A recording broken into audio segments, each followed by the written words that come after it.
Olá, amigos da Ferrovia Sociedade, tudo bem com vocês? Meu nome é Vitor Pires Venkowski, estou novamente aqui para contar um pouco sobre a história das ferrovias brasileiras e também procurando responder aquela pergunta: por que o Brasil é um dos países mais atrasados com relação ao transporte ferroviário de cargas e passageiros?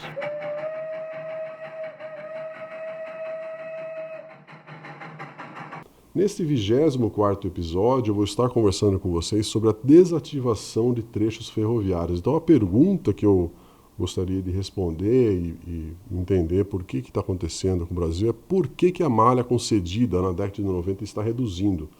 Então, existia uma expectativa muito grande das empresas na década de 90 de que, com a privatização do sistema ferroviário brasileiro, o serviço de transporte ferroviário pudesse ser utilizado por outras empresas, né? Então, existia uma expectativa grande aí de que o sistema pudesse ser utilizado por outras empresas para vários tipos de cargas. Então, isso era uma realidade na década de 90 e que a gente não verificou exatamente isso nos anos posteriores. Então, essa é uma grande questão, por que a malha ferroviária brasileira está encolhendo. Com relação a essa desativação de alguns trechos, esse encolhimento da malha ferroviária brasileira, então a gente pode entender um pouco mais sobre isso quando a gente analisa a situação das ferrovias brasileiras. O que a gente observa, algumas características do momento atual, é que alguns trechos do sistema ferroviário que foi privatizado na década de 90, ele não é interessante para as atuais concessionárias.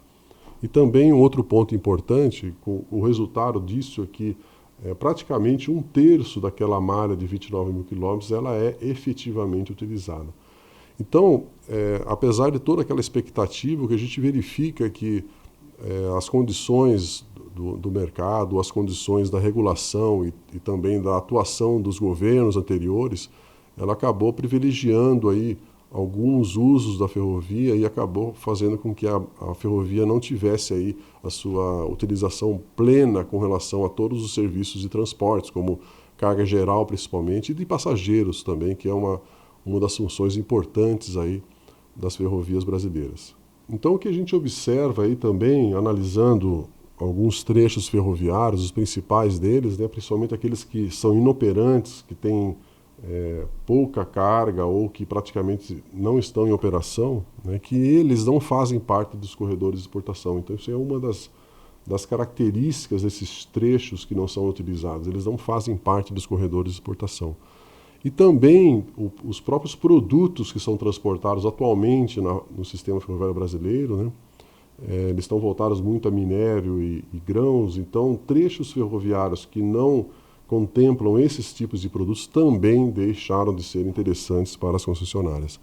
Então, segundo alguns levantamentos em anos anteriores da NTT, todos os trechos com tráfego suspenso ou que são realmente desativados, eles compreendem aí mais de 6 mil quilômetros de trechos.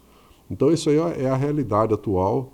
Nós verificamos que apesar de toda a privatização, de toda aquela expectativa que existia na década de 90, a realidade mudou muito nos últimos anos e as concessionárias acabaram indo para os caminhos mais fáceis, para os caminhos que as cargas estavam disponíveis. E também a gente não pode esquecer que grande parte do trecho ferroviário atual no Brasil ele é utilizado, é operado pelas próprias empresas que detêm as cargas. Então, as empresas concessionárias estão transportando suas próprias cargas. Então, não é um sistema ferroviário que está disponível para qualquer tipo de empresa ou para qualquer tipo de carga.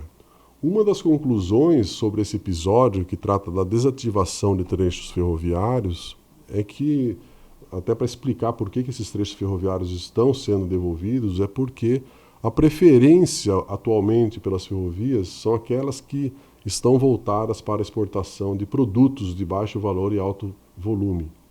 Então, o sistema ferroviário brasileiro hoje, que funciona, que a gente pode dizer aí que é um sucesso, é aquele que é voltado para as exportações. Outros usos, é claro que há exceções, mas de uma forma geral, outros usos do sistema ferroviário estão praticamente inoperantes. Então, nós temos aí uma grande malha ferroviária, como eu já comentei, quase 2/3 daquela malha que foi concessionada a partir da década de 90, ela está inoperante atualmente, justamente porque esses trechos não estão inseridos aí nos objetivos das concessionárias.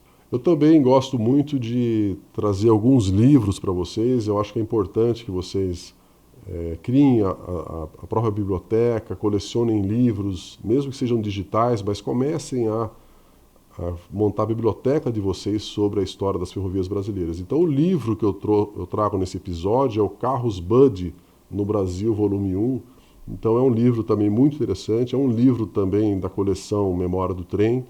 Ele é escrito pelo José Emílio de Castro Buzelin e ele conta a história desses carros de aço que foram muito populares na década de 70. Então ele faz um relato aqui da história desses vagões, ele fala um pouquinho sobre características importantes sobre os diversos tipos de vagões que foram utilizados, como o vagão de carga, de passageiro, o vagão de correios, restaurante, dormitório. Então ele faz um apanhado grande aí sobre esses vagões e é muito importante aí que vocês conheçam alguns trens, inclusive o trem de prata, que foi um dos últimos aí que trabalhou, que operou no Brasil entre São Paulo e Rio de Janeiro. Então ele conta um pouquinho sobre esses trens que utilizaram esses vagões de aço. Então é muito importante, vale a pena vocês consultarem e adquirirem para compor a biblioteca de vocês. Eu também gosto de sempre trazer atividades para vocês. Eu quero que vocês trabalhem, eu quero que vocês façam pesquisas, né? E a atividade desse 24º episódio, eu quero que vocês entrem no Google e pesquisem sobre alguns trechos ferroviários que foram concedidos na década de 90, né? Alguns trechos que existiam ou tinham alguma operação no passado e recentemente foram devolvidos ou estão inoperantes. Então eu quero que vocês pesquisem sobre esses trechos, façam uma lista aí de todos eles, né? Procurem principalmente somar a quilometragem de cada trecho para verificar realmente quanto desses trechos que foram concessionados na década de 90 deixaram de existir nos últimos anos. E também, já aproveitando aqui, eu quero agradecer mais uma vez pela participação de todos vocês que estão acompanhando os episódios. Nós já estamos aí no 24º episódio. Espero que vocês estejam gostando. Não deixem de mandar os comentários, os likes e participem até o próximo episódio.